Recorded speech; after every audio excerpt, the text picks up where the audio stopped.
Sobre o novo momento do Corinthians, né, gente? Esse patrocinador aí, a Vadbet, que chegou agora para entregar a maior receita para um clube aí de patrocínio master na história do futebol brasileiro. Tem gente que não tá acreditando nisso ainda, né?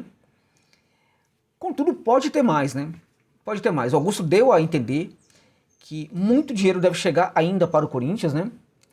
Através de outras marcas sendo colocadas na camisa, não como patrocínio evidentemente master, né, mas outras marcas ali com patrocínio menor, né, também aparecendo bem menos ali na camisa do Timão, né. E aí, meu irmão, essa camisa do Corinthians pode valer, pode chegar a números assim assombrosos, assustadores, como já, né, de certa forma já está acontecendo com esse patrocínio aí de 360/70 milhões aí, né? Porque 10 milhões aí deverão entrar também através de luvas, né? Se nós pararmos também para considerar que o Corinthians vai se livrar da Pixbet, né? Que tinha ali uma marca, uma parte ali da camisa, né? A multa de 20 milhões e será pago também pela Vadbet fora esse valor de 360 milhões. Estamos falando ainda em mais dinheiro na prática, estamos falando em valores aí em torno de 390 milhões é o que a Vadbet deve gastar para ser o patrocinador master do Corinthians. Inacreditável, né? Esse dinheiro vai entrar pouco a pouco, o que é muito importante, né? E o Augusto já deu a entender para aqueles que estão infelizes, né? Porque no mundo existe... O Corinthians está devendo para alguns e o Corinthians não pode dever, né? Então, na verdade, as pessoas que falam isso, manifestando aí preocupação, estão muito felizes, né, com isso, com o fato do Corinthians ser um devedor, o fato do Corinthians ser um clube hoje fragilizado, e essas pessoas, infelizmente, elas vão ter que engolir que o Corinthians, o novo presidente vai tentar tratar de corrigir esses problemas aí, né? Então, a prioridade para a aplicação desse dinheiro no início será o pagamento de dívida, como eu já falava aqui antes, quando as pessoas acusavam o Augusto, eu falava, olha, vamos esperar, porque o cara ainda não pode, na verdade, chamar para abatimento de dívida. Agora, ele, uma vez que ele assumiu, ele pode e já está sinalizando que, de fato, vai levar isso muito a sério, né? Isso é realmente sensacional, só que não para por aí, né? O Corinthians, como eu disse, pode ter mais patrocinador, mas na sua camisa, temos aí também a questão do centro de treinamento. Eu desconfio que pode haver aí uma renegociação, aí, não é fácil, é difícil, com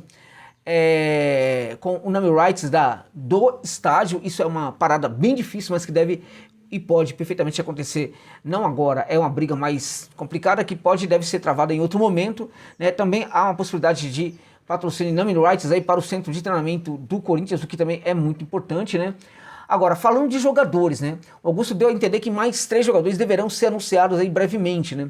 Muitos suspeitam que talvez o Luiz Henrique possa ser contratado. Para mim seria primoroso, seria sensacional, fantástico, né? O Luiz Henrique não é uma contratação fácil, como todos nós sabemos, mas realmente seria muito interessante, porque o Corinthians está precisando mesmo de um ponteiro ali por aquele setor direito, e que possa também cair no setor esquerdo. Ele também consegue entregar no outro setor do campo, se preciso for, né?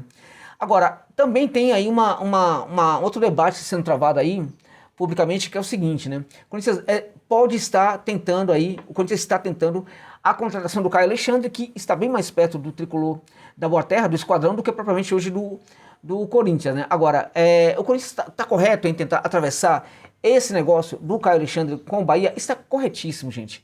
Corretíssimo. Assim como eu falei em alguns momentos que o esquadrão também tem toda a razão, e estava sempre com a razão quando tentou atravessar outros negócios. Eu acho que isso não é nenhum problema. O clube tem sim que tentar atravessar o negócio de qualquer outro clube, porque tem que pensar no seu jogador, no seu time, né? Se eu tenho um ótimo jogador que eu posso contratar, por que eu não vou tentar?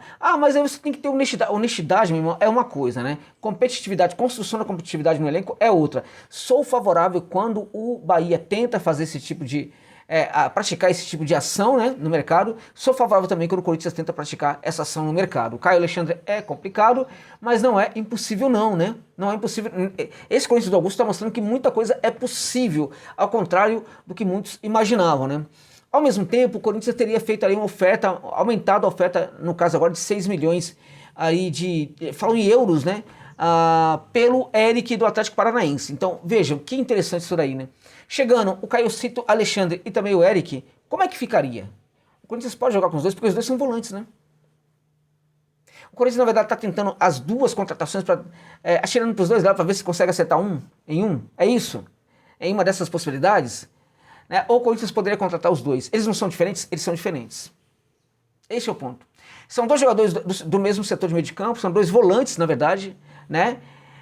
Mas são volantes diferentes. Vamos falar sobre eles aqui e até mostrar para vocês que os dois podem chegar, do Cineia 1, 2, 3 e viram aí o movimento aí, né? É a Dulcineia, né? Presente aí. Vocês estão vendo aqui também o rabinho dela aqui, ó, né? Aqui e tal, né? E é a nossa gatinha aqui, que gosta de aparecer nas lives e nos vídeos. Tem aparecido muito quando eu tô tratando o Corinthians aqui. Eu tô desconfiado que essa tal de Dulcineia é corintiana, meu irmão. Tô desconfiado. Porque eu falo de Corinthians, essa anima toda, aparece aqui na frente da câmera. Eu poderia fazer outro vídeo, mas não vou fazer isso não. Eu vou deixar esse vídeo aqui para vocês, torcedores e torcedores do Timão, ficarem sabendo que a Dulcineia talvez seja torcedora do Corinthians, meu irmão. É isso mesmo, tá? Então, vamos lá, ó. Caiocito, Alexandre e Eric. Curioso, os dois são camisa 5, né? Os dois são volante, primeiro volante, que a gente no passado aí chamava de primeiro volante. Os dois jogadores podem jogar juntos? Podem jogar juntos. Por quê? Porque hoje eles têm características muito diferentes, né? Quais são essas características, Josa Novaes? Olha só. O Eric é um jogador novo ainda, está com 26 anos, tem 1,76 m. Ele nasce como aquele zagueiro típico camisa 5, protetor de primeira linha. Tanto é que ele já chegou a jogar mesmo como zagueiro no Atlético Paranaense em vários momentos, né?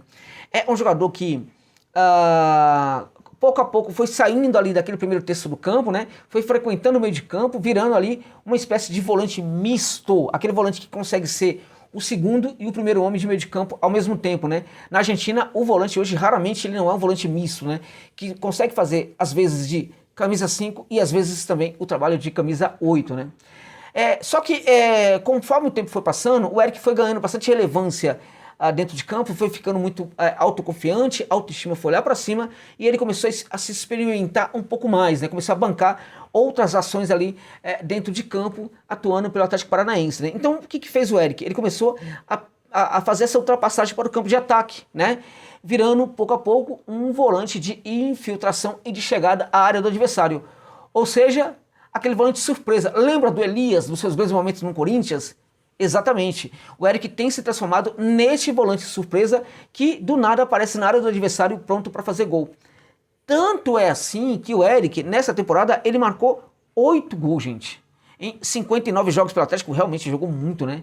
Muito mesmo, o que mostra também a resistência física do jogador, né? Foi um dos que mais atuaram ali pela equipe do Furacão, né? 59 partidas, ele marcou 8 gols e deu 6 assistências. Sem contar as pré-assistências, se não me falha a memória aqui, foram 9 pré-assistências do Eric. É muita coisa, gente. É muita coisa. É muita coisa mesmo. Então, esse volante que nasce como camisa 5, protetor de primeira linha, um típico cincão, vai evoluindo no futebol e hoje, com 26 anos de idade, ele está no melhor momento da sua carreira. Então, além de tudo que ele pode entregar, inclusive na marcação, hoje ele também consegue baixar bastante ali o primeiro terço do campo para gerar proteção e marcação ali naquele setor. É um volante que também se caracteriza como um volante de filtração, um volante de chegada forte ali à área, o tal do volante surpresa, o tal do Elias, né, que atuou no Corinthians no passado. Beleza, gente? Entenderam isso aí? Legal? Beleza? Vamos seguir então agora falar do Caio Alexandre, né? E por que ele é diferente, né? Antes disso, deixa o like, gente, é importante. Deixa o like, tá? É importante aqui para o nosso trabalho, para o meu trabalho. Geralmente eu não peço, principalmente no meio do vídeo, deixa o like, tá? Vamos se inscrever no canal do Josa Novaes, vamos se tornar membro aqui do canal se você puder e quiser, evidentemente. É importante, divulgue aí o meu trabalho para os seus amigos e amigas corintianos e corintianas, tá bom? Muito obrigado. Sigamos então agora falando do Caiocito Alexandre. Caiocito é mais novo do que do que o Eric. O Caiocito tem 24 anos, enquanto o Eric tem 26. O Caiocito também nasceu como volante camisa 5 lá na base em Xerém, lá em General Severiano, no Botafogo, né? E assim, gente, ele era brutal na base do Botafogo, jogava demais, era um dos melhores jogadores do Botafogo.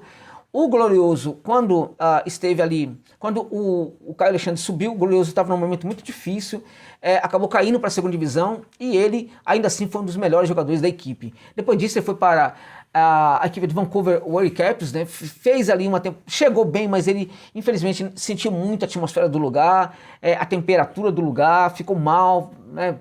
Parece que teve ali também uma questão de depressão.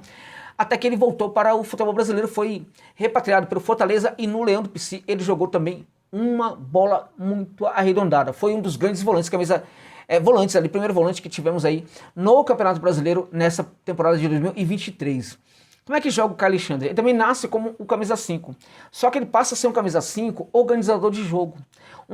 menos marcador do que organizador. Ele marca sobretudo por posicionamento, mas é sobretudo um cara que marca menos do que constrói. É um cara que atribui qualidade para a construção do jogo ali naquela etapa ali inicial. Então ele participa ativamente da construção, né, na etapa inicial dessa construção, às vezes também sendo um ator protagonista, né, dessa segunda etapa de construção, quando ele faz, por exemplo, ali a saída, né, baixa muito para pegar essa bola, fazer essa saída, né, ali faz um bom passe para um outro jogador ao seu lado, um pouco mais distante, do outro lado do campo, fazendo uma inversão, alguém que ele manda muito bem, né, e aí ele se apresenta um pouco mais à frente, recebendo essa bola. Neste caso, o Caio Alexandre participando da segunda etapa de construção, né, e para por aí. Não é um jogador que vai aparecer na etapa final, por exemplo, né, ali da jogada, né. Se a equipe precisar também continuar essa construção mesmo no terço final, aí outros jogadores vão assumir esse trabalho, porque o Caio Alexandre vai voltar para o seu setor, né, tradicional, né, e esperando com que a bola de novo apareça ali para que ele recomece o processo criativo da equipe, né. Então é um jogador, portanto, que tem ali, ele é tido como o motorzinho, né, é um jogador que dá uma cadência enorme, de muita qualidade para a equipe, né, cadencia demais, consegue fazer um passe muito cerebral, jogador que pensa muito, que tem muita ideia, jogador que gera cadência naquele segundo terço do campo, jogador que tem uma visão extremamente panorâmica do jogo, faz grandes lançamentos aí também em virtude disso, mas é um jogador que não frequenta muito ali na área, né? Ele não vai muito à frente. Então olha a diferença do Eric, né? Então estamos falando de uma dupla de volante aí, caso chegue e os dois possam jogar, evidentemente que o Corinthians agora parece que vai ter bons jogadores ali na volância, né? Tem o Ranieri, que é um jogador que pode ser muito interessante, né? Os desavisados podem ficar surpreso com a qualidade do Ranieri, não que ele seja tecnicamente muito evoluído, mas ele marca como poucos, né? O Corinthians tem também o Maicon, né, que na minha opinião é um jogador hoje de altos e baixos, mas tem quem gosta muito dele, tudo bem. O Fausto Vera também deverá seguir no Parque São Jorge, então o Corinthians não vai faltar volante para o Corinthians, mas imaginando, o Corinthians pode até jogar com uma trinca de volantes em alguns momentos, gente, não tem nenhum problema não. Ranieri, Caio Alexandre e também o Eric, caso contrate esses dois jogadores aí, né? Ou pode jogar com essa dupla, perfeitamente aí, não tem problema nenhum. Caio Alexandre e também o Eric, porque enquanto um segura a onda, o outro parte ali para o campo de ataque. Eu diria, nesse caso aí, que vai forçar um pouquinho ali a primeira linha na marcação, porque o Caio Alexandre é um jogador que marca pouco, porque está muito mais preocupado com a construção. O Eric é um jogador que marca bem, mas hoje em dia ele é sobretudo um jogador muito mais preocupado com outras ações dentro de campo. De tal sorte que ele pega essa bola, tenta fazer essa infiltração, tenta chegar na área adversária, e isso retira dele um pouco a qualidade da marcação. A qualidade não, a presença da marcação. Porque quando ele marca bem, mas ele nem sempre se apresenta para marcar, porque ele também está muito mais preocupado em praticar outras ações, né? Então, na verdade, gente, isso vai requerer do técnico, né, ou um trabalho ali de muita sobrecarga ali para os zagueiros, né? E aí tem que atribuir qualidade no treinamento para que os zagueiros do Corinthians não se percam nessa sobrecarga, ou então o Mano tem que aperfeiçoar completamente esse esquema para que inúmeras ações defensivas sejam praticadas por todos os jogadores de uma maneira ou de outra, de tal sorte que o Corinthians tem um sistema defensivo muito forte, ainda que esses dois volantes sejam dois volantes que entreguem muito mais características de construção e de chegada ali ao terço final do que propriamente de marcação. Então é possível sim esses dois jogadores atuarem juntos no Corinthians. Seria fantástico se o Timão conseguisse realmente contratar esses dois jogadores. Se contratar um deles apenas, já está muito bom. Os dois, contudo, são muito difíceis, porque a tratativa com o Furacão não é fácil, não é só por questão de dinheiro. O Furacão quer realmente manter o jogador ali na Baixada Curitibana, e no caso do Caio Alexandre é porque ele já está bem mais próximo aí do esquadrão do Tricolor da Boa Terra, que é o Bahia. Mas eu acho que tudo é possível para o Corinthians do Augusto. Vamos lembrar que outros jogadores deverão chegar, né? Um deles pode ser o Luiz Henrique, sim, pode ser, a gente não sabe, é difícil também, mas nomes aparecerão no Corinthians e imediatamente nos próximos dias, pelo menos 3 nomes deverão ser anunciados aí pelo Timão como novos reforços aí da equipe. Então, meu amigo, é só alegria, comemore, porque tá tudo maravilhoso até agora para você, torcedor e torcedor do Corinthians. Augusto de Mello, hein? Quem diria, né? Oh, meu Deus do céu, como é bom o Corinthians respirar sem precisar contar com aquela, né, a renovação e transparência, que eu já falei que renovação, né, era renovar no sentido de transformar um gigante no nanico, pouco a pouco, né, e transparência é a mãe de quem criou aqueles seres lá que falavam, que continuavam mantendo a palavra transparência no nome da chapa, né, falta de vergonha na cara daqueles senhores, né. Timão detonando, salve o novo Corinthians do Augusto Mello, esperemos que tudo seja maravilhoso para o Timão nessa temporada de 2024, tá bom, meus amigos? Muito obrigado pela gentileza de ficarem comigo neste longo vídeo aqui. até o final.